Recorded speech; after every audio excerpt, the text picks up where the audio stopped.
So April has come and gone. So what do the numbers look like in Toronto's housing market as we move towards the spring market? Not that great, unfortunately. That's what we're going to talk about today. My name is John Pasalis, president at Realosophy Realty.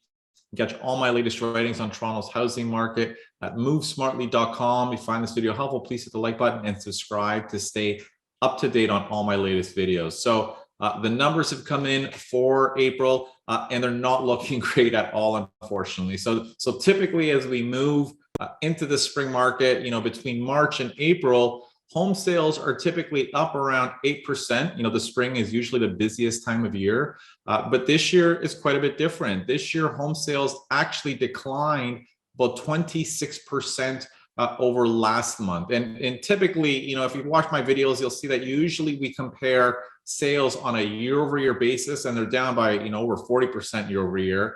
But that's a little bit less relevant right now. What's most relevant is the fact that we're declining over March during a period when sales should actually be increasing. And these are the dynamics that are actually more important than a year-over-year comparison right now. So we look at this next chart, we'll see in red 2022 that sales are actually not just below levels last month in March, but they are below February's sales volumes, which is unbelievable because, again, usually sales tends to trend up as we move into the spring market.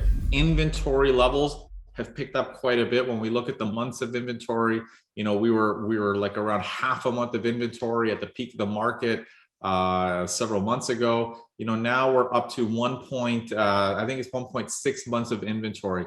Again, technically a seller's market, but this kind of masks some of the dynamics that we're seeing on the ground right now, which is fewer showings, fewer offers, and a lot of sellers who feel pressured to sell because they already bought a home. And this is largely contributing to an actual decline in home prices. So when we look at the average price for low-rise homes in the GTA, they peaked 2 months ago in February at 1.679 and have now declined to 1.527. So it's interesting to see things decline that quickly in the GTA when we're looking at low-rise home prices.